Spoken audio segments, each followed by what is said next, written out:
Jadi nggak apa-apa Indonesia mah melarat juga tapi bahagia gitu ya. Dan itu juga kota Bandung mudah-mudahan nggak melarat, kota Bandung itu effortnya adalah ke situ semua adalah bahagia gitu. Jadi yang sekarang kita pacu ini adalah indeks kebahagiaan di kota Bandung.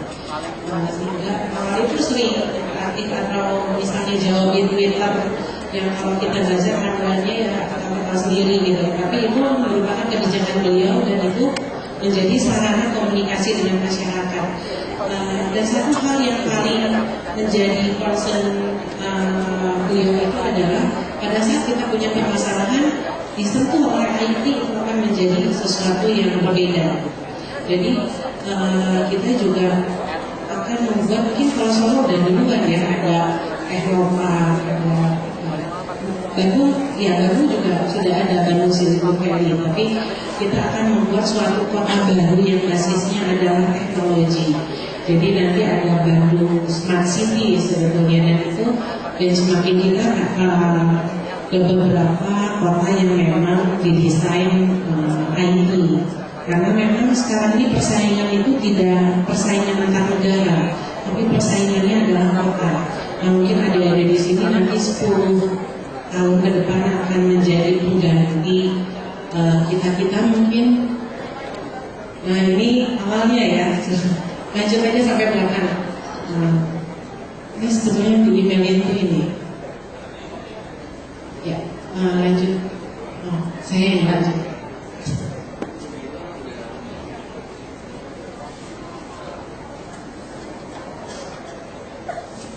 Terus bukan yang section yang sebelumnya biar saya aja kalau gitu boleh nggak? Ini kan tadi PSI. Ini perguruan tinggi kodratnya ini semua. Nah ini merupakan potensi kluster mustika kita, di mana kita juga punya 30 sentra. Ini yang akan kita bangun tahun ini udah beres THD-nya. Tahun depan kita akan bangun Creative Center Bandung, di mana Creative Center Bandung itu isinya misalnya ada komunitas IT, di situ ada ruang kameranya, di situ ada satu ruangan semua lengkap, atau misalnya yang senang fashion, di situ juga ada orangnya, atau yang mau buat animasi, di situ nanti ada satu ruang yang bikin segala macam. Sampai yang senang nyanyi juga nanti ada kata-katanya di situ. Jadi ini pokoknya menjadi tempat kumpulnya komunitas kreatif di Kota Bandung ya. Mudah-mudahan tahun depan tahun depan kita udah jadi seperti ini, dan ini desain dari Pak Wali sendiri. Jadi beruntung kita punya wali kota yang senangnya gambar-gambaran, gambar-gambaran gitu. Jadi saya tahunya hasilnya seperti ini, lucu lah.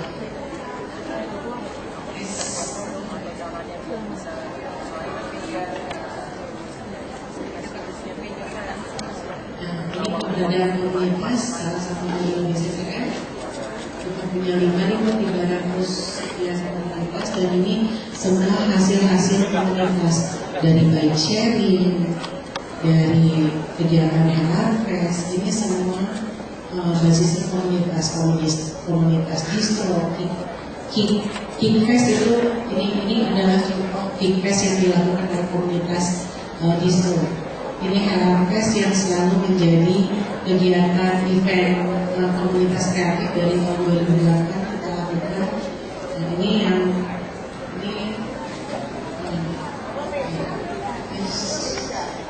ini awalnya juga dari tahun 2009, 2010. Ini beberapa kegiatan yang memang kita bangun dan yang berbasis pada komunitas. Jadi pembangunan itu kita buat per titik. Jadi konsepnya adalah seperti akupuntur. Akupuntur itu kan cuma saya sakit pusing di pakai jarumnya sebelah mana. Karena memang titik akupuntur itu yang disebar mungkin nanti akan membaik. secara keseluruhan, tapi hanya di beberapa stop gitu. Jadi itu konsep yang selalu kita lakukannya, dan ini pun kampung kreatif di mana sedang kita lakukan basisnya adalah kelurahan. Jadi di setiap kelurahan Kota Bandung wajib ada taman bermain, wajib ada tempat kumpul warganya. Jadi ini kita sebut ini di bawah Kasupati, di sebelah sana ini adalah taman fotografi, ini taman bunga, nah ini taman film. Ini taman film dan ini keren banget. Kalau malam serasa di Bandung, serasa di taman film.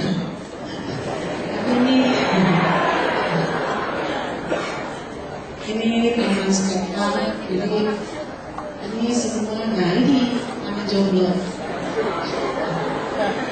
Jadi ada yang nanya kenapa Pak kursinya satu pendek satu atas, karena jomblo itu ada seratnya.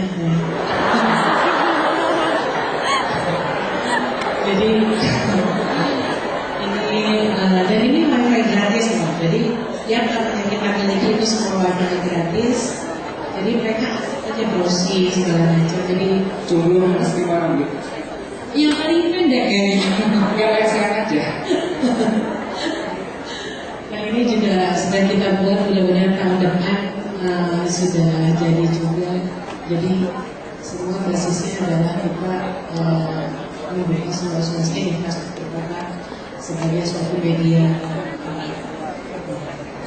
infrastruktur menghasilkan menjadi kreatif komunitas. Nah ini yang tadi saya ceritakan bahwa kita akan membangun suatu Bandung Teknopolis, di mana ini menjadi salah satu tempat yang basisnya aktivitas ekonomi itu nanti di sekolah, tapi basisnya yang kemudian terus mengiritis. Kita lagi beli lahan-lahan yang tertinggal ya. Nah ini harapannya akan seperti ini. Kalau kita lihat benchmark kita adalah ke Singapura,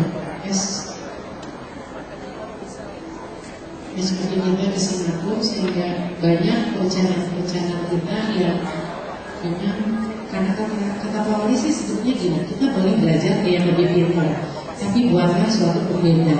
Sehingga konsepnya adalah ATM, amati, tiru, dan modifikasi. Itu sebetulnya kunci kreatif sebetulnya. Jadi boleh dipakai konsep ATM ini. Nah ini yang dibanggakan, akhir tahun ini akan beres. Jadi yang tadi saya sebutkan bahwa pada saat kita punya deadlock suatu permasalahan setelah melalui IT, kita sedang mengembangkan ini comment center. Comment center tentunya ya pada akhirnya kita harus membutuhkan beberapa teman-teman yang berbasis IT. Dan di sini seluruh pelaksanaan pembangunan di Kota Bandung senternya di sini, jadi akan cepat pada saat misalnya ini right sebelah sini mati, itu udah langsung di-tag sehingga kita bisa melakukan perbaikan. Atau yang sekarang sudah dilakukan basisnya adalah IT, itu adalah untuk ngantri di RSUD. Tadinya di RSUD Kota Bandung itu kalau ngantri yang ngantri dari jam 4 subuh sampai yang ngantri itu sandal. Soalnya kalau sandal ditinggal dia antriannya udah nggak ada gitu. Nah sekarang kita lewat SMS, jadi kita kasih pelayanan yang seperti itu, mungkin ke depan kita akan jadi lebih baik lagi. Nah ini salah satu kebanggaan kita juga, dan ini merupakan kolaborasi dari Telkomsel. Jadi kita punya Bandros namanya Bandung Tourism Control. Nah ini kita baru punya 3, 2 dari Bank Mandiri, 1 dari Telkomsel. Ini dengan mantan wali kota Solo ya, Pak Presiden Jokowi melindungi Bandros, dan ini menjadi rekening banget pada saat Bandros ini berkeliling-keliling. Dan itu sebetulnya ya membuat kita narsis itu adalah salah satu cara menjadi orang kreatif gitu. Jadi banyak senyum, banyak menyapa, dan banyak selfie katanya itu akan menjadi manusia kreatif. Itu resepnya Pak Wali loh. Kalau saya ikut beliau share seperti ini, seperti itu, dan ini lokal ekonomi yang sedang kita bantu. Dan ini juga kita membuat suatu pasar tematik. Pasar tematik Kota Bandung kita punya 43 pasar Kota Bandung milik pemerintah Kota Bandung. Tapi ke depan kita akan buat menjadi tematik, dan revitalisasi pasar itu nggak kayak sekarang, misalnya 2 lantai.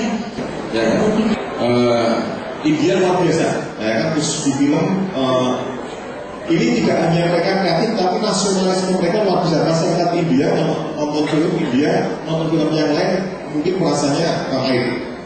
Kalau Indonesia mungkin belum bisa untuk mengembangkan film ini menjadi di ekspor, belum bisa. Karena kalau kita nonton film India itu di sana ada percintaannya, ada lagunya, ada tariannya, ada nilai-nilai hukumnya, banyak nilai-nilai yang perlu kita dapatkan di sana.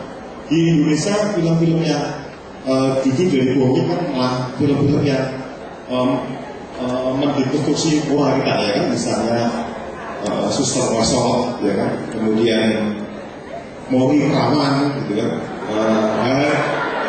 Kalau kayak gitu, jangan film Mori Perawan, gitu kan, itu akan dijual di luar negeri, nanti nggak laku, ya kan. Jalapung, gitu kan, mungkin banyak orang ini yang hal-hal yang harus diperhatikan. Pendapatan film di India juga luar biasa. Ini sektor ekonomi kreatif mereka luar biasa. Nah, Korea juga ini Anda termasuk penggemarnya. Ketika Anda mau kembali itu berarti Anda berikan nilai ekonomi kreatif, uang lari ke ke Korea luar biasa. Nah, ini yang kita belum garap sampai mempunyai potensi yang kuat. Kita lihat, nah, Indonesia sebenarnya kuliner juga menyumbang yang sangat luar biasa, resin juga potensinya luar biasa, dan kerajinan. Ini yang nampaknya ke depan kenapa kita nggak perlu takut bersaing, karena memang di sektor-sektor ekonomi kreatif yang ini yang kita memang kuat, apalagi di kuliner. Ya kan? Di kuliner kita sulit kita lihat. Ini kalau ekonomi kreatif di sini penghasilannya sudah,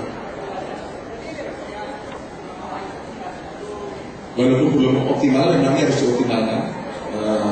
Tetapi ini merupakan modal kita untuk mengembangkan sektor kreatif. Nah, kalau kita lihat kreativitas, ya kan, kreativitas itu masih yang belum tertata betul, kan, misalnya.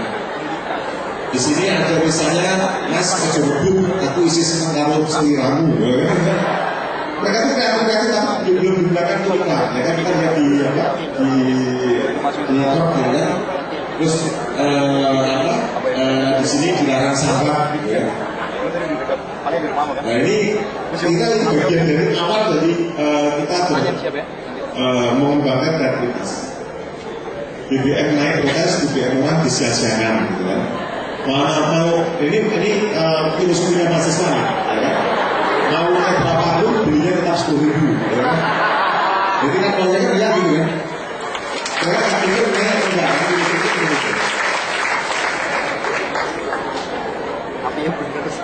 Nah, ini nanti karena tadi bilang dengan jumlah, saya cari jumlah juga kan.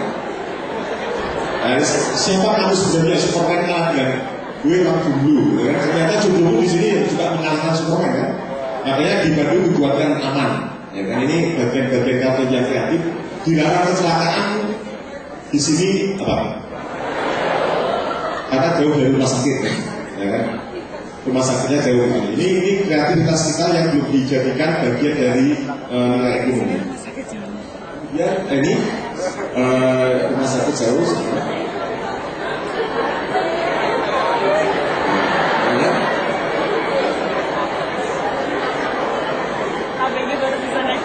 Nah, ini sekarang bisnis kreatif. Ini periklanan, kalian yang dilindungi oleh API, kemudian di sektor kuliner apa? Bakso BCA, ya kan, kreatif ini. Bakso cacat ayam dan sate kambing, luar biasa. KFC ini pakai chicken. ada tahu Sumedang, ya. Bubur Gondang juga ada di sini. Ini kreativitas mereka ini, ya kan? Bagian yang luar biasa karena Indonesia itu kreatif, cuma belum jadi dikemas menjadi kekuatan ekonomi yang luar biasa. Makanya kalau bersaing di era nanti masyarakat ekonomi Asia, kita insya Allah bisa bersaing, ya kan? Nah, ini arsitektur desainnya. Kita juga luar biasa, ada pasar barang seni yang dilindungi, kemudian kerajinan, ada desain interior, kemudian fashion. Kalau Mas ini fashionnya mahasiswa UNS, ya kan, yang ini kan sepatunya kan keren sekali ya. Ini juga sepatu gitu, ya kan? Kemudian video, kemudian permainan interaktif, ini musik, ya kan? Ini yang lagi digemari oleh teman-teman. Saya nggak tahu namanya siapa, cuma tahu lagu dan dia. Ya kan? Tapi kalau nama perempuan saya sulit menghafal. Ya. Nah, ini seni pertunjukan masuk dilindungi, ada penerbitan, pencetakan, kartu nama, sekretaris surat. Kita sebenarnya kreatif segala bidang kita kreatif, cuman memang perlindungan hukumnya ya nanti akan sampai televisi dan radio. Kemudian riset dan pengembangan kita pemegang paten teknologi 4G di sini adalah Profesor Dodo, ya kan, yang menemukan dulu ada 3G, kalau ini ada 4G. Karena orang Indonesia ini sudah potensi untuk menjadi orang kaya, ya kan, mendapatkan bola yang luar biasa. Dia masih muda dengan profesor di Jepang. Kemudian kuliner, nah ini nampaknya ini potensinya sangat luar biasa di Bandung. Tadi katakan fashion nomor 1, kalau kuliner nomor 2. Nah, ini kalau luar negeri akan kekalahan. Sok luar manapun, masakan manapun, kalau kita pergi ke luar negeri, pastikan masakan Indonesia. Di Indonesia ini luar biasa ya, bisa dikembangkan sedemikian rupa, cuma kita memang belum, misalnya belum ada terngiang kaleng yang belum ada. Dan mungkin ke depan dari terngiang yang kaleng kita kirim ke Amerika, ke mana-mana, ini perlu harus kita pikirkan. Oke, ini dasar hukumnya ada tadi sudah banyak tahu dasar profesi. Kemudian perlindungan hukumnya mulai dari substansi, struktur, budaya, politik hukum presiden, relatif hukum aktual, legislatif, dan kita punya presiden nanti politik hukumnya berpihak. Tadi ada yang kenapa Pak Jokowi melakukan satu masukkan dalam nomenklatur kementerian negara. Nah, kalau sejak awal mereka berpihak, yang namanya presiden, dan menghadapkannya karena Pak beliau dari sektor ekonomi kreatif, dia punya seorang yang visioner, kemudian strong leadership dalam konteks strong leadership bukan kayak orang militer, tapi dia kuat di visi. Jadi wali kota Bandung juga punya visi, itu harus dilaksanakan. Semua sistem yang menggalak-galak itu harus menjadi background itu strong leadership. Nah, kalau memang beliau bisa sanggup begitu, itu kita bangga kepada Pak Jokowi. Tetapi seandainya ternyata beliau sebagai presiden politik hukumnya nggak berpihak kepada sektor industri kreatif, nampaknya dosanya berlipat-lipat ya. Karena beliau besar dari industri kreatif, tetapi tidak membesarkan industri sendiri ya. Jadi nampaknya kita berdoa agar badan ekonomi kreatif itu betul-betul ada, walaupun itu tantangannya juga ada. Kaitannya dengan DPR, karena DPR yang dikuasai oleh Pak Jokowi. Nah, ini apakah DPR juga mendukung atau enggak? Makanya gagasan saya kalau DPR itu punya komitmen kuat, rasa nasionalisme yang kuat di bidang ekonomi kreatif, di daerah pemilihan mereka sudah sejasa kan, dipilih oleh mereka mengembangkan industri kreatif di mereka. Kebijakan mulai dari pengawasannya, mulai dari regulasinya itu dilakukan, saya pikir ke depan industri kreatif kita menjadi besar.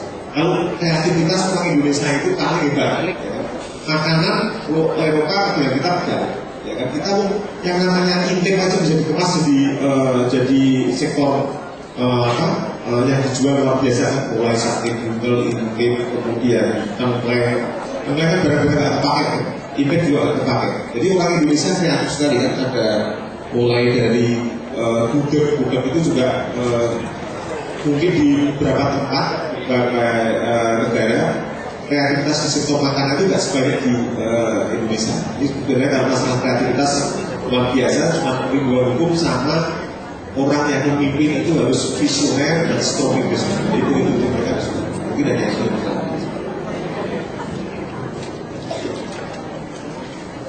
Ya, silakan.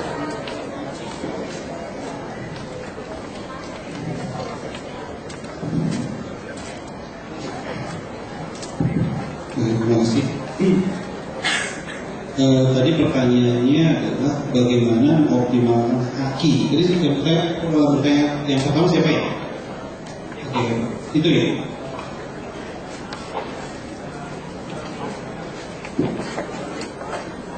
Gimana?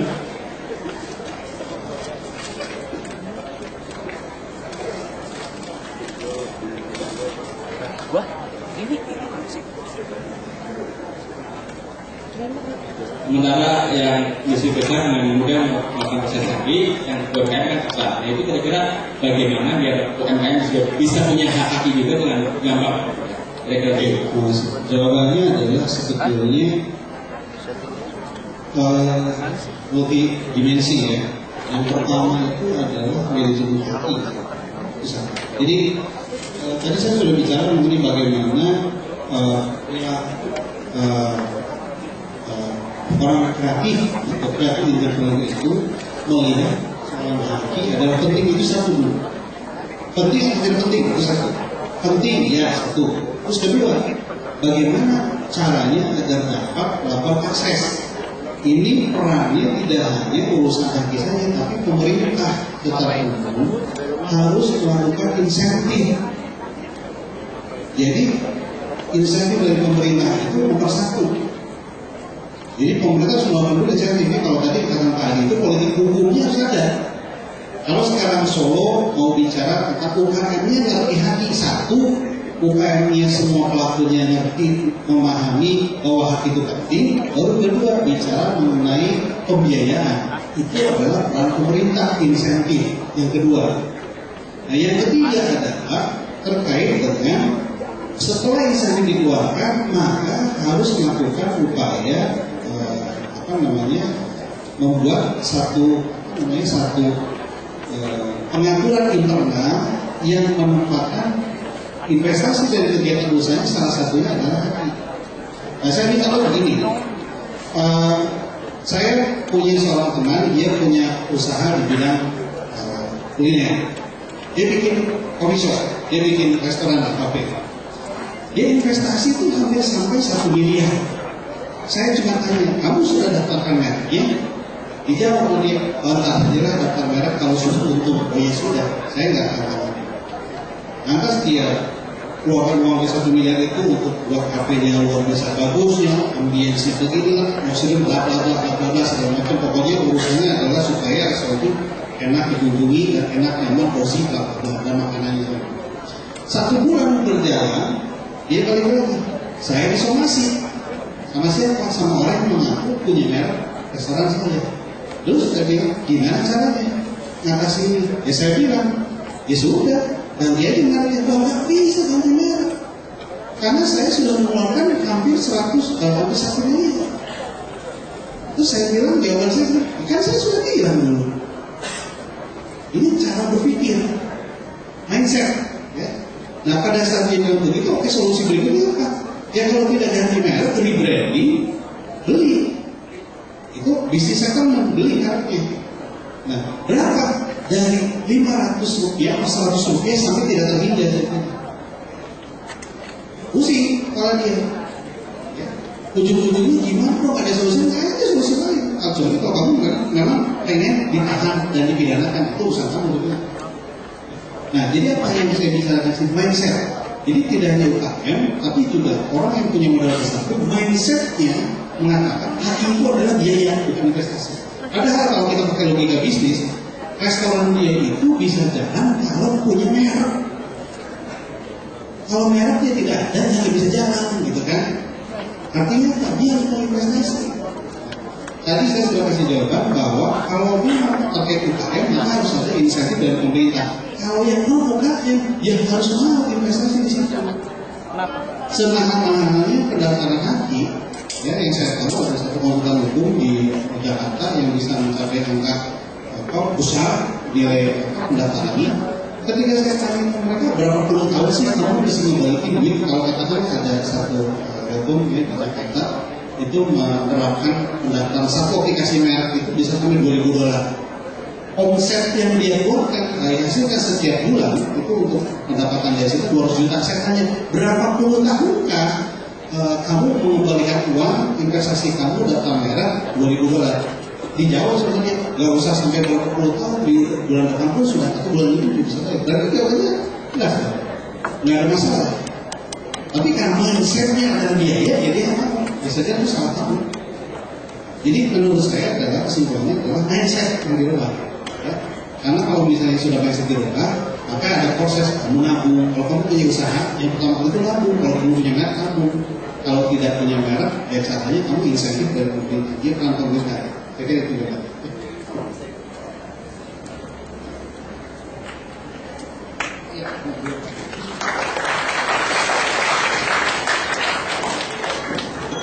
Pertanyaannya kurang lebih ya, itu bisa ditanyakan dari persiapan DPR itu bagaimana menghadapi ekonomi ini. Kemudian dia nanya juga tadi tentang mahasiswa.